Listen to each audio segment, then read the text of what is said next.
ভোরবেলা ওঠার রুটিনটা সবসময় মেনটেন করতে চাই, কিন্তু আসলে আমি পারবো না, আমি জানি, কারণ আমি একটু ঘুম প্রেমিক মানুষ।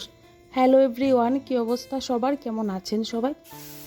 ঘুম থেকে উঠে প্রথম রান্না বসিয়ে দিয়েছি, কারণ রান্নাটা আমার ঘরে প্রচণ্ড ভেজাল। আমার মনে হচ্ছে একদম রান্না করতে পারছি না, বাবুকে নিয়ে কাজ করা মানে ভীষণ কষ্ট হয়ে যাচ্ছে। তো সকালে উঠে সিম্পল আগে একটা কিছু রান্না করি, তারপর অন্য কিছু থাকলে ওইটা পরে করব। ডাল, মাছ ভাজি, মাছের ঝোল আর ভাত নামিয়ে নিয়েছিলাম।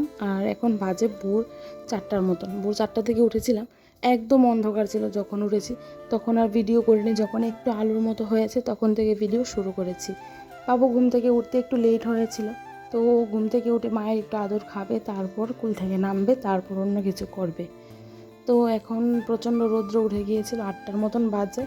এই 4টা থেকে কাজ করছিলাম, কিন্তু অনেকটা তাড়াহুড়ো করে সব কিছু হয়ে গিয়েছিল। আজকে ঘরের পুজো হইতে সব ভোরবেলা উঠলে কিছু না মানে প্রচণ্ড খিদে লেগে যায়, সেজন্য টিফিন করছিলাম। আর এদিকে বায়না করছে, বায়নার জন্য বারান্দায় শুয়েছিল এরকম। আর ভোরবেলা উঠলে একটা বাজে অভ্যাস, টানা সময় ধরে দুপুরবেলা ঘুমাতে হয়। আর হাজব্যান্ডের এই কাপড়গুলো না অনেক দিন ধরে গুছাচ্ছিলাম না, আজকে একটু আয়রন করলাম, তারপর গুছিয়ে রাখলাম। সময় ছিল, আজকে অনেকটা সময় ছিল আমার হাতে। সন্ধ্যা পুজো করছিলাম আর ভাবছিলাম বাবুকে আজকে সন্ধ্যার সময় কী খাওয়াবো। তো আজকে দুধ বিস্কিট দিয়েছিলাম কিছু বানানোর, আর ভালো লাগছিল না। আজকের ভিডিও থেকে বিদায় নিলাম, টাটা।